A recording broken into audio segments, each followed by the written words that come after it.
Oke, assalamualaikum warahmatullahi wabarakatuh. Berjumpa lagi bersama saya. Oke, di video kali ini saya akan membahas plus minus kerja di pertanian di Jepang. Bagi kalian yang baru menemukan channel ini, sekedar informasi saja, saya di sini bekerja di Jepang di bidang pertanian ya.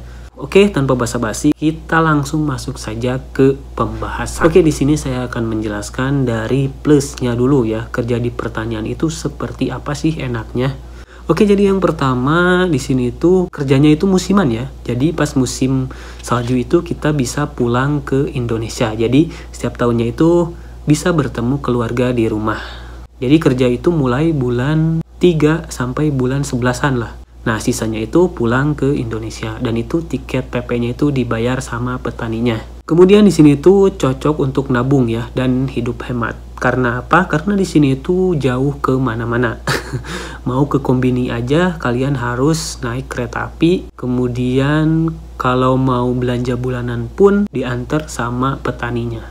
Kalau gak mau diantar, kalau mau bebas waktunya gitu kan. Kalau diantar kan gak enak gitu kalau lama-lama. Kalian bisa naik kereta pergi kemana nyari di map dan jauh kemana-mana ya kalau di sini tuh. Jadi di sini tuh cocok untuk nabung.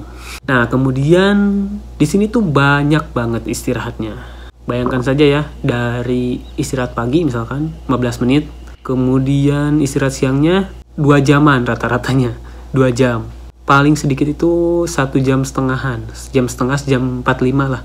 Sejam 45, tapi seringnya itu 2 jaman. Itu bisa untuk tiduran, bisa untuk mandi, seperti itu. Enak, nyantai. Kemudian pada saat kerja pun banyak sekali istirahatnya. Misalnya, kan si petaninya itu ladangnya itu ada di mana-mana gitu kan. Jaraknya itu lumayan jauh loh dari ladang ini ke sini misalkan. Kemudian pindah lagi kemana. Nah, itu kan dari perjalanannya pun itu kan memakan waktu. Kita kan nyantai di mobil, nyantai seperti itu kan. Lumayan itu tetap dibayar. Kemudian ada lagi kalau misalkan kita lagi kerja di ladang yang jauh, kemudian kita ditinggalin karena si petaninya ada kerjaan di tempat lain misalkan. Kemudian kita kerja di tempat yang jauh itu suruh ngambil rumput misalkan. Dengan waktu 30 menit sudah beres. Tapi si petaninya itu belum ngejemput kita. Nah, itu kan kita ada waktu gitu kan di sana, bisa nyantai-nyantai. Yang penting kerjaan beres gitu kan. Nah, seperti itu, nyantai-nyantainya.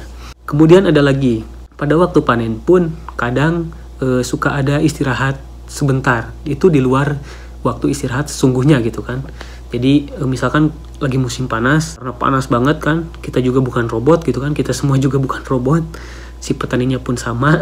Kadang si petaninya itu ngajak istirahat ya paling 5 menit, kadang 10 menit gitu buat ngaso-ngaso lah dikit lah, istirahat dulu. Nah, kemudian tidak lupa ya, tiap istirahat pagi sama sore itu selalu dikasih suguhan.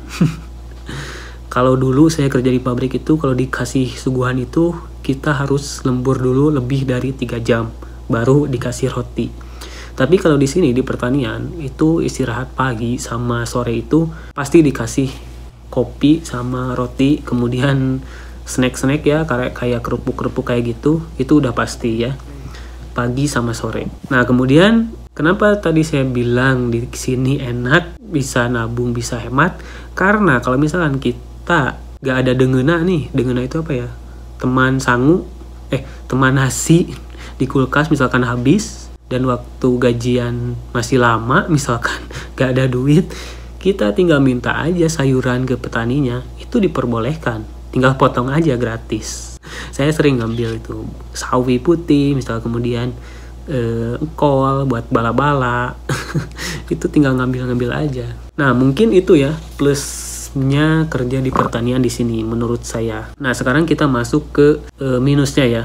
Nah, bagi kalian yang berekspektasi tinggi tentang Jepang, kalian bisa kayak di Jepang itu bisa Golden Week atau Natsuyasumi, Fuyuyasumi, kemudian kayak Hanabian. Nah, di sini tuh tidak cocok ya. Karena apa? Di sini tuh jarang sekali ada libur. Kemudian ya di sini jauh kemana-mana. Ya di sini tuh tahu sendirilah, leweng, hutan-hutan kayak gitu. Jadi tidak memungkinkan ya. Dan emang nggak ada Natsuyasumi, kemudian Golden Week juga gak ada. Paling libur seharian full itu kemarin saya waktu perayaan Obong ya. Nah, itu libur sehari ya. Setelah 2 bulan saya kerja full, baru dapat sehari libur full itu pas perayaan obong. Bayangkan saja. Kerja di sini tuh kalau udah musim panen, wah mati-matian. Dalam 1 bulan saya pernah libur cuma setengah hari. Seperti itu. Oh iya lupa. Untuk jam kerja ya, ini untuk plusnya ya, tadi kelewat. Ini untuk jam kerja di sini, kalau musim panen itu bisa tembus sampai 300 jam loh di sini itu. Dan sesuai lah, gaji gede, badan pun terkuras gitu, seperti itu. Pasti ya itu ya. Nah, kita balik lagi ke minusnya kerja di sini. Kemudian jauh kemana-mana. Seperti yang tadi saya bicarakan, mau main kemana-mana jauh, ke tempat stasiun kereta aja saya harus jalan kaki selama 20 menit. Kemudian belanja juga harus diantar sama petani. Dan ya di sini keadaannya seperti ini, leuweung, hutan. Kemudian di sini tuh tidak dikasih fasilitas sepeda ya kalau saya di sini. Karena apa? Ya buat apa juga gitu kan, pakai sepeda. Orang tiap hari kerja terus, gak ada liburnya. Paling sepedaan juga kemana? Kalau ke stasiun paling kalau misalkan dikasih mah. Itu juga gak perlu sih sebenarnya kalau di sini mah. Soalnya jalannya juga curam-curam loh. Tanjakannya itu anjay, mantap. Gak memungkinkan lah kalau misalkan ada sepeda juga buat apa gitu, gak kepake. Nah kemudian selanjutnya yaitu yang namanya kerja pertanian itu ya, khususnya di sini itu di luar ruangan full ya, gak ada di greenhouse. Yang namanya kerja di lapangan di luar gitu kan, kalau panas ya kepanasan, kalau hujan ya kehujanan. Kalau musim panen mau hujan mau segede apapun tetap masuk kerja, pakai jas hujan, pakai ya celananya juga dari karet ya, tebal jadi gak tembus air. Wah pokoknya mantap kalau di sini mah. Kalau musim panas, anjay, itu kerja lapangan itu bukan hanya pertanian ya, apapun gitu kan. Kalau misalkan kerja di lapangan itu ya seperti itu, panas kepanasan, hujan kehujanan.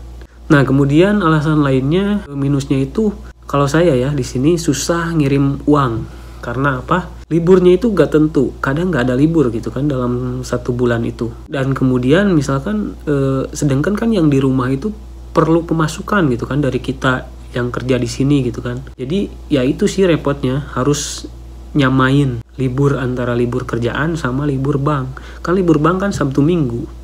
Di sini kan saya gak ada libur.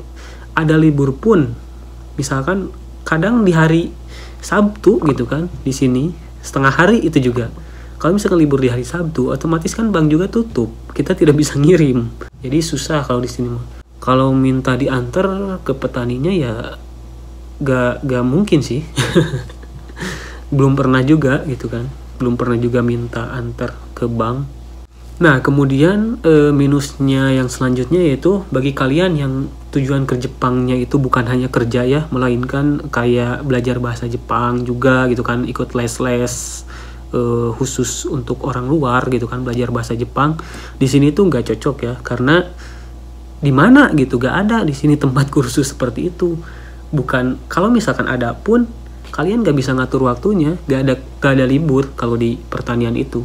Susah, maksudnya susah libur gitu, gak nentu lah liburnya itu kapannya itu gak nentu. Kadang sebulan full kerja, kadang liburnya itu hari Senin, kadang liburnya hari Kamis gitu kan. Itu gak bisa kalau misalkan kalian ikut les bahasa di sini di samping kalian kerja gitu kan, itu gak bisa ya, gak cocok. Nah kemudian kalau misalkan kalian kerja di sini ya di pertanian ya, otomatis kan apa yang dipakai kan tenaga semua gitu kan, dari mulai ujung kaki sampai ujung kepala itu bergerak semua, otomatis kalian pasti kurus. Saya juga pertama datang ke sini tuh ada di angka 60 kilo ya, dan kemudian tadi saya di kilo itu 51, turun 9 kilo. Dan itu bukan hanya terjadi ke saya, tapi hampir ke semua yang kerja di sini tuh pada turun-turun kiloannya. Bahkan ada yang sampai turun 20 kilo loh di sini. Aduh, mantap sekali. Karena di sini kan banyak orang Indonesia juga gitu kan. Banyak yang dulunya itu bareng dari Indonesianya itu datang ke sini, jadi disebar gitu kan. Jadi makanya saya tahu mereka itu seperti apa gitu kan di sini. Karena ada grupnya juga gitu kan. Nah, kemudian mengenai jam lembur ya. Kalau jam lembur itu di sini dihitungnya itu dari jam malam Maksudnya dari jam malam itu mungkin dari jam 12 malam sampai jam 5 pagi. Nah itu baru dihitung jam lembur. Bisa naik ya. Misalkan dari jam normalnya itu 1000, jadi naik misalkan jadi 1250 misalkan per jamnya. Tapi di sini saya belum pernah sama sekali dapat jam lembur. Itu pun pernah, cuma berapa ya? Masuk 4:30 itu paling pagi di sini saya ya, masuk 4:30. Otomatis kan saya dapat lembur tuh setengah jam sebelum jam 5 gitu kan. Paling berapa hari kemarin ya? Cuma 4 hari, 5 harian gitu kan. Apa sebulan sih, lupa saya. Gak nyampe sebulan kayaknya, seminggu 2 minggu kayaknya.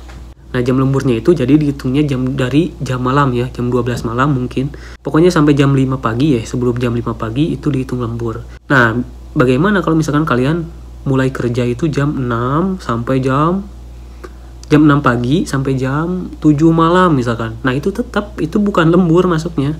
Itu masih di jam kerja normal. Karena jam lemburnya itu dihitungnya kalau misalkan kalian kerja jam malam sampai sebelum jam 5 pagi. Di sini juga paling pagi itu yang masuk kerja itu jam 2-an, apa setengah 2 ya. Pokoknya sekitar jam 2-an seperti itu. Ada loh itu. Kalau lagi musim panen, masuk jam 2 pagi, bayangkan saja. Pulang jam 6 sore.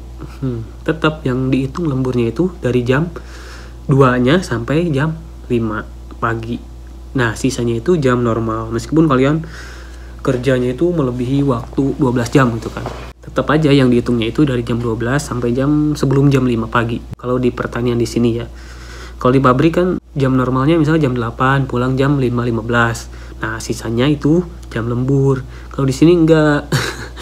Di sini jam malam dari jam 12 misal. Pokoknya sebelum jam 5 pagi itu dihitung lembur. Oke, mungkin cukup sekian ya untuk plus minus kerja di pertanian di sini. Mudah-mudahan bermanfaat dan menambah wawasan bagi kalian yang ingin pergi kerja ke Jepang di bidang pertanian. Jadi kalian bisa mempertimbangkan kembali hal-hal yang tadi saya sampaikan. Biar tidak tidak berwas gitu. Setelah datang ke Jepang itu, siga kieu geningnya di dia teh. Nah, takutnya ada yang seperti itu. Jadi saya jelaskan dulu di awal ya. Oke, terima kasih. Wassalamualaikum warahmatullahi wabarakatuh.